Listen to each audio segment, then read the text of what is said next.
नागपूर जिल्ह्याच्या रामटेक बस स्थानकावर प्रवाशांकरता शुद्ध पिण्याच्या पाण्याची व्यवस्था ही धुळखात असलेल्या पाण्याचा फिल्टर वापर करून दूषित असलेल्या टाकीतून प्रवाशांकरता पिण्याकरता वापरण्यात येत आहे।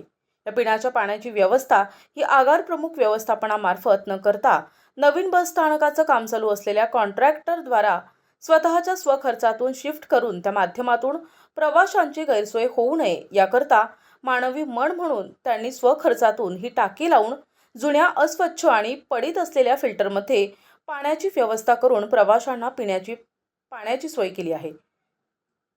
या पिण्याच्या पाण्याची व्यवस्था ही अत्यंत दूषित अशी आहे। याचं वास्तव भयान असे जुन्या बस स्थानकामध्ये जंग चढलेले आणि खराब झालेले फिल्टर उपलब्ध होते, ज्यात पाणी हे फिल्टर केलं जात नाही।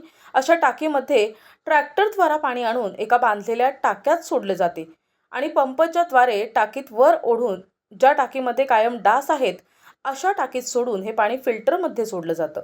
परंतु त्या फिल्टरमधील पाणी हे शुद्ध होत नसून तसेच पाणी प्रवासी पित आहेत।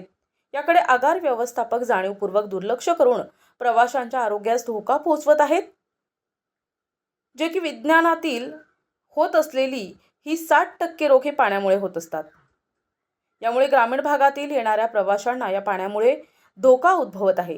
प्रशासनानं आणि आगार व्यवस्थापनानं याकडे लक्ष घालून तातडीनं शुद्ध पिण्याच्या पाण्याची व्यवस्था या रामटेक बस स्थानकात करावी अशी मागणी प्रवाशांकडून होत आहे।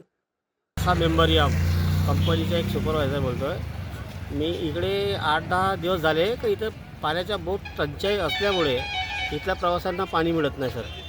त्याच्यानंतर इथे मी काय केलं माहिती आहे का, इथलं महानगरपालिकेला कळवलं, जे माननीय गोंगलेजी यांना सांगू थकलो की इथं 15 दिवसापासून पाणीच नाही।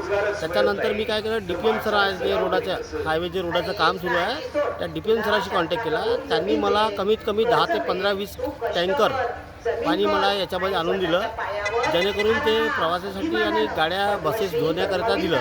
त्याच्यानंतर मी डेपो मॅनेजरला म्हटलं, मॅडम तुम्ही पाण्याची काय व्यवस्था करत नाही? त्यांनी म्हटलं आमच्याकडे काही पाण्याची व्यवस्था नाही, हे सर्व नगरपालिकेकडे असतं आणि डेपो मॅनेजर म्हणतात की माझ्याकडे आहेच नाही काही, है ना। तर त्याच्यानंतर मी गोंगलेजीचा कॉन्टॅक्ट केला। त्याच्यानंतर मला रात्री 8 ते 9 वाजता सुमित भाऊ कोठारी आणि शहर प्रमुख शिवसेना शहर प्रमुख राजेशजी किंमतकर इकडे आले।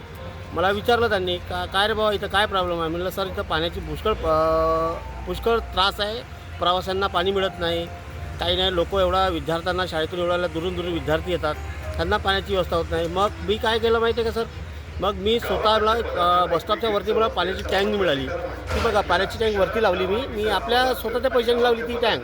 त्याच्यानंतर काय केलं, मी नगर परिषदेला भेटलो, तिथून मी नगरपालिकेकडून त्या DPM सरांना ते लाईन जोडून मी ते इथं पाणी बोलवलं आणि त्याच्यानंतर मी शाळेच्या विद्यार्थ्यांना आणि इथल्या प्रवाशांना कसं तरी मी पाणी पाजून आलो सर।